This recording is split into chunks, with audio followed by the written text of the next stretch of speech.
Conservative MP for Bracknall, James Sunderland. Now, he's also in Rwanda this morning for a malaria summit. Morning to you, James. Good morning. Another crystal line. It's fantastic. I'm so pleased we can hear everyone so clearly. What do you make there of what Henry Zeffman was talking about, that many Conservative MPs will be concerned about their own majorities following these by-election defeats for the Conservatives? What's your majority? Well, I think, first of all, it was a very objective piece from Henry. I didn't disagree with what he said. This has been a difficult time for Tory MPs in recent weeks and months, and we're all thinking quite hard about next steps. But what I would say to you is that the by-election defeats last night were very disappointing. We have got to rebuild trust with the electorate, focus on policies, and let's hope we turn it around. Do you still back Boris Johnson as party leader and Prime Minister? Boris Johnson is the elected Prime Minister. He's the elected party leader. And in as much as I'm a loyal Conservative MP, I back him. But I'm not immune to the criticism. I'm not immune to the fact that the election defeats overnight weren't just down to the cost of living. I think that there are multiple issues that we're grappling with, and Partygate was certainly a factor. Are you worried about your own seat? I think we're all worried about our own seats. I mean, we're all in politics for the right reasons, I believe. I went into politics because I wanted to serve my community after many years in the army. I'm working very hard for Bracknell, and I would hope to be re-elected. But ultimately, the local reaction to things is indicative of the national picture. And I have to listen to people, and I'm very empathetic, and I do listen. I'm looking here that your majority is just under 20,000, so that's less than in Tiverton and Honiton. Do you think that Oliver Dowden was right to stand down? Because there's this veiled criticism, wasn't there, in his resignation letter, talking about someone needs to take responsibility, with many people reading into that Boris Johnson needs to take responsibility. Well, I can't really speak for him. I mean, clearly I'm disappointed with the resignation. I mean, the Conservatives have got a tough job now. We know that. But I think the way forward is to focus on policies. It is to focus on what's right for the country.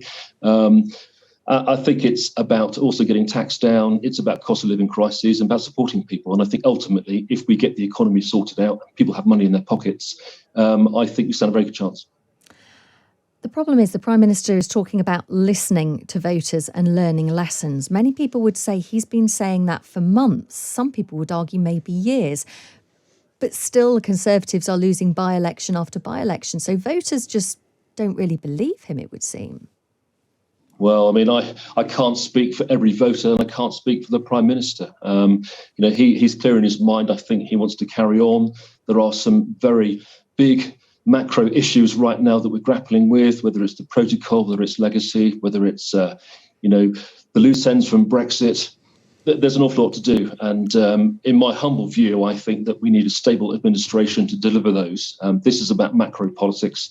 And only Boris Johnson can make the decision on what he decides to do. Very briefly, because we don't have a lot of time, you're talking about malaria today, aren't you?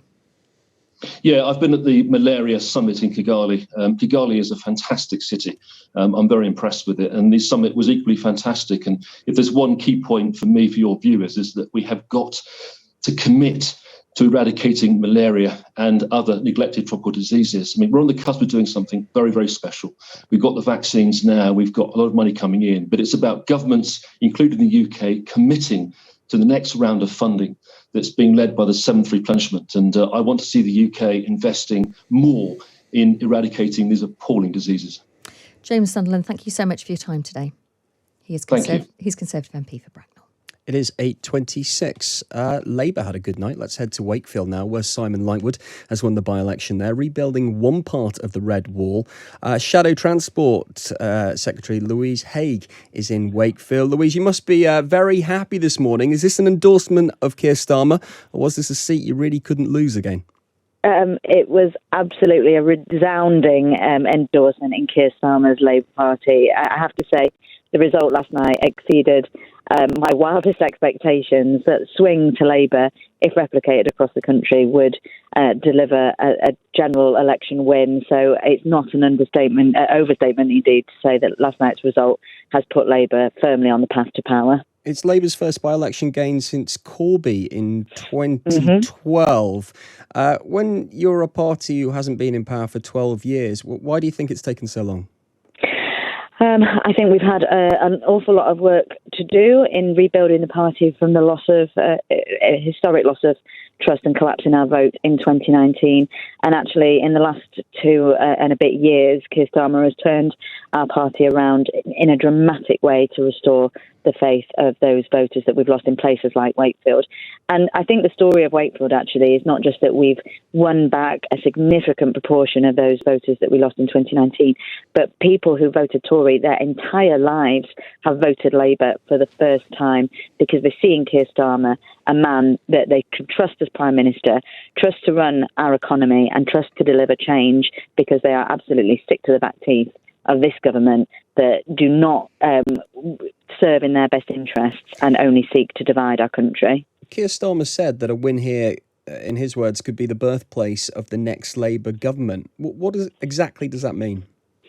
Well, as I say, the swing that we saw last night from Conservatives to Labour, if replicated across the country, would deliver a Labour majority. So it was not just a vote of no confidence, if you like, in Boris Johnson, but it was a resounding vote of confidence in Keir Starmer's Labour Party as well. You know, voters here in Wakefield told me time and time again that they are worried about the inflationary crisis, that they have seen bus fares rise faster than their wages, that they cannot access GP appointments or health services, and that they want a government that's going to deliver on their priorities. And we ran a relentlessly positive campaign here in Wakefield that reflected those priorities, and the people of Wakefield responded in kind. Louise, you talk about Boris Johnson and the response on the doorstep there, but isn't every single day that the Prime Minister stays in power a good day for the Labour Party?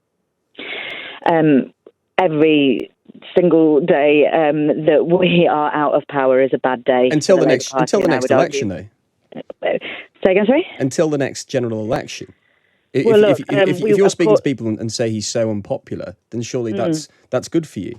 Look, of course, we want to see Boris Johnson removed from office as quickly as possible. I think we believe that he's a disaster for this country. But let me tell you, I don't fear any of his replacements either. And I think that this was not just a vote of no confidence in Boris Johnson, but I think they have now passed the point of no return. They have missed their opportunity to repair the terrible damage that Boris Johnson has done to the Conservative Party and to this country, and they have lost, I think, fatally, the faith of many of their traditional voters who, for the first time in their lives, voted Labour last night.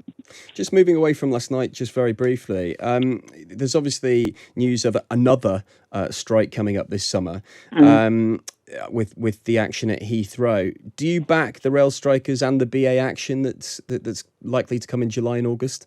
Well, look, we don't want any strikes to go ahead. They always represent a failure, and the only person that can resolve them and avoid them is my counterpart, Grant Shapps, the Transport Secretary.